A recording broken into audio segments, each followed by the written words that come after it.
I'd like to thank you all for coming down. U.S. History students, welcome. Reflections on War students, welcome. Figured we would add a little bit to your curriculum today in a little bit different way. So it's my privilege to introduce a gentleman, Greg Hackman, who works with the Hackman Funeral Homes. And they approached me a few weeks ago as sponsors of this event that you're going to witness today as an honor to our veterans, and also on Veterans Day to all veterans around. We also welcome some special guests here with us that are in the front, veterans that have come, and others, friends and guests of theirs that have come to enjoy this. So we appreciate you taking time out of your schedule. We appreciate teachers seeing the value of doing this. And at this time, I'd just like to turn this over to Greg Hackman to introduce the speaker for the event today. Thank you. Thank you very much. Thank you. Good afternoon, Sturgis High School. I'm pleased to be here and honored to be here. Just to give you a little bit of background on how this all kind of came about. I met a man, I was at a meeting in Scottsdale, Arizona about 3 years ago. I don't know if I should say this, probably isn't a good part, but the way that I met him is I was supposed to be in a meeting, and actually I went in and signed so I could get my continuing education and skipped out of the meeting. And so I probably shouldn't have done that, but actually I came out, and the gentleman that I'm about to introduce, I had known who he was, and I wanted to talk to him, and it happened to be that we ran into each other in the hallway. Started talking about this veterans program that he did and what he would bring to the high school and the young people. And immediately I was excited. I really thought that I wanted to do this program before I talked to him. I knew that I had to do this program after I met him. You're gonna see some things. You're gonna see a video today that I really hope that you'll really pay attention to and watch. I don't think that there's hardly any way that you cannot watch it. It's just that good.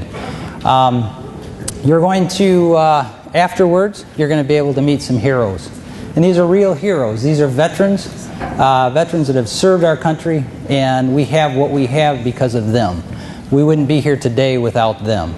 Also, we have some other heroes that you see every day in our law enforcement and our fire department right here. They're heroes. They're serving their country. They're serving our community, and we just appreciate them. And without me going on too much longer, the man that I'm going to introduce is a filmmaker. He is from Colorado. He's traveled all the way here to do this program for us.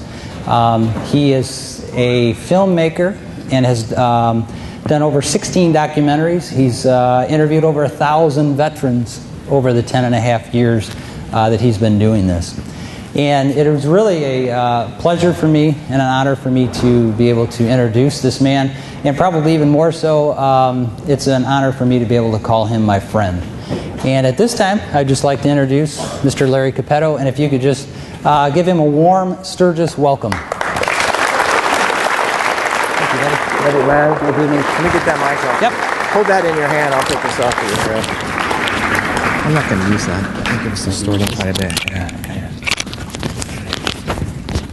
Can everybody hear me okay? That microphone is distorting and it drives me nuts. So it's good to be here today in Sturgis, Michigan. Actually, I got here Sunday night. I am from Grand Junction, Colorado. And I flew to Phoenix, Arizona, and then to Chicago. And then Greg picked me up graciously at the Chicago airport. I was actually born in Waukegan, Illinois. Anybody ever hear of Waukegan, Illinois? I used to live there. Now, there's two famous people from Waukegan, Illinois. Can anybody name them? Well, one is me. I'm kidding. And the other is Jack Benny. Jack Benny grew up in Waukegan, Illinois. So a lot of people don't know that, but we've been here working all week. We started Monday interviewing veterans that live in the local community here.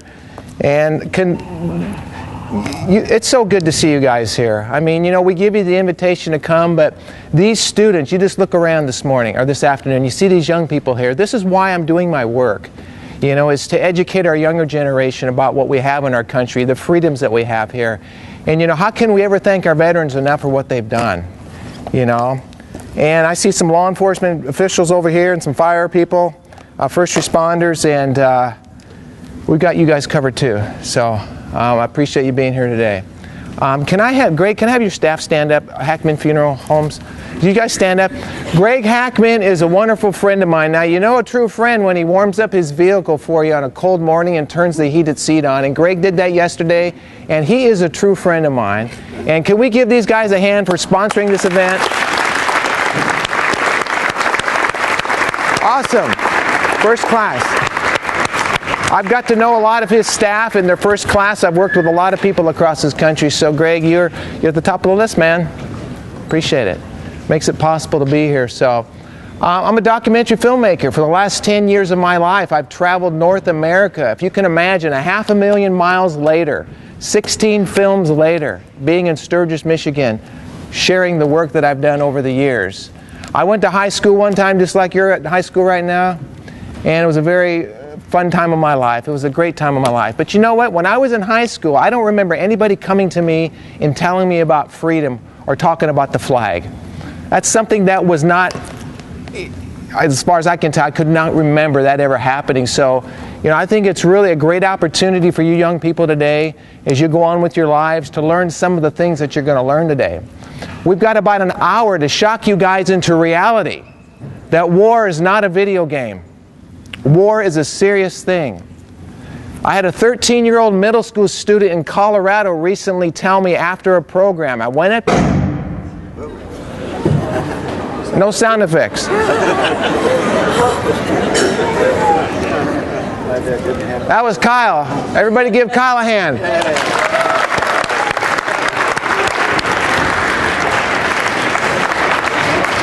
Okay.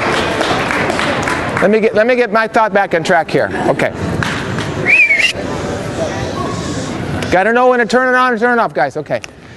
I was at a middle school in Colorado. We did a program like this. And this young man, with a lot of other students, just heard an 89-year-old machine gunner from D-Day talk. After the program, like I will today, I went up to him and I said, "What did the program mean to you?" He said it was very emotional, and he started to cry. And he cried, and he cried, and he cried, and I got all this on video with tears streaming down his face. He said, "You know, they try to make this a video game." He says, "War is not a video game." He says, "When you kill somebody, it changes you." 13-year-old kid said this. He went on to say with tears streaming down his face, "I am so blessed that I have freedom to go home every day." Now you guys are sitting there thinking, what's he talking about? I've interviewed prisoners of war. I've interviewed Holocaust survivors, people that lost their freedoms. The struggle that you have as a young person is you were born in a free country. And I tell students across our country that. You guys were born, and thank God you were born in a free country, so it's easy to take your freedoms for granted. Doesn't mean you're a bad person, it's just something that goes with the territory. After this program today, my hope is that you gain a greater appreciation for our veterans, for those that are serving our country, and for the freedoms that we have. How many of you young people have somebody in your family that is currently serving or who has served in the military? Raise your hand. Look at that. Awesome. So this message should hit all of you on a personal level. Now you're what, 9th graders? 14, 15 years old? You got your whole life ahead of you. Well, listen up, young people. In a day where you're looking for role models and heroes, I've got some right here. Right here. My father served during the Korean War. He died when I was 10. I never got to talk to him about his service. My uncle was in World War II with General Patton's 3rd Army. Never got to talk with him about it. But for the last 10.5 years, I've had the opportunity to now interview about 1,000, if you can imagine, 1,000 war veterans and listen to their stories. I've never served in combat, but I bet I can look you in the eye and with feeling and emotion tell you what combat looks like, what it sounds like, what it smells like, what it tastes like, and what it feels like through the eyes and the ears of the many stories I've heard. And yet I'm not after the blood and guts of war. I'm after the personal side of how it changed these young people, how they came home and transitioned into society.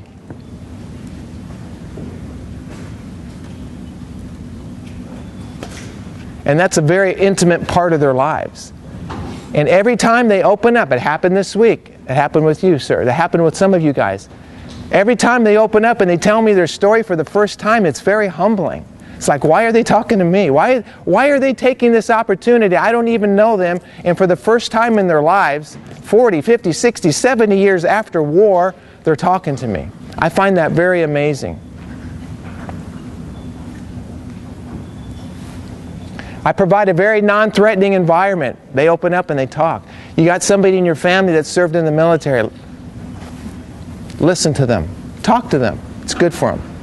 It's good for them. You guys are blessed. You know, and it's because of what we have. Somebody tell me what Monday was. Did everybody hear that? What was Monday? Veterans Day. Why do we commemorate Veterans Day? Somebody tell me.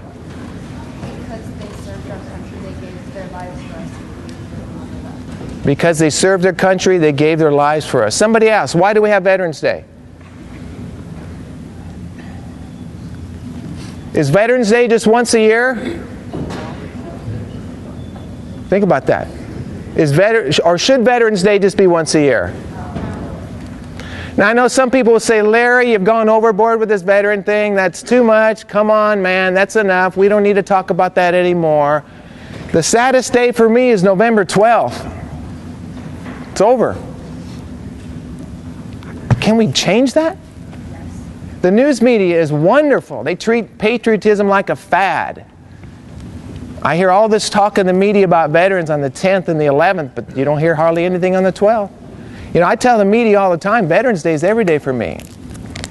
You know, I've got one opportunity right now to share some things with you, and through the video and through what we're going to hear afterwards with the veterans. So we're going to take our best shot at this. So if anybody's bored or just preoccupied, I'd ask you to leave now, okay? Because this is serious stuff. This is our country. You know, and I'm going to warn you now, I just had cataract surgery. I can see every one of you. It's the most amazing thing. I was legally blind a month ago. I couldn't see a face in front of my hand. I can see every one of you. I can see every one of your eyes. I see you up there. So if you find something better to do, you don't want to be here, I'll ask you to leave right now, okay? I'm kind of speaking as a parent. So hopefully we'll keep your attention here. So after a short video, we're going to have, 25 minutes, we're going to have some of the veterans here talk to you guys.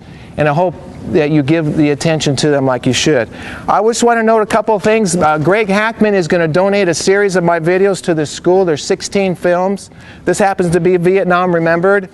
This is actually Beyond the Badge. This is a film I produced with our law enforcement community. It's a very eye-opening, sobering insight into law enforcement. I think families of law enforcement officers should see this. It's the same format as my veteran stories. I did a film on 9/11. The first responders that responded on the morning of September 11, 2001. I have 22 stories of people who survived that attack in the towers that day. And the first responders who responded. Fire, police, all kinds of people.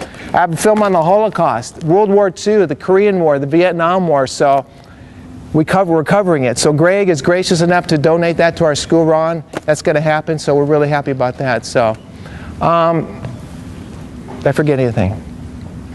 Do we have the police chief here? Could you stand, sir? Fire chief? Fire official? Could you stand? Can we welcome them here today? Thank you, guys. Thank you for being here. Appreciate it. Thank you. Okay. Did I forget anybody, anything? Okay. We're going to start the video, and then afterwards, like I said, we're going to take our time. We've got some time. We're going to have some of these veterans get up and talk to you. And I think you'll be very drawn to their stories. So I appreciate your attention. We're going to turn the lights down, and is Kyle still around? We can start the video, and afterwards we'll finish the program. So appreciate your attention. Thank you.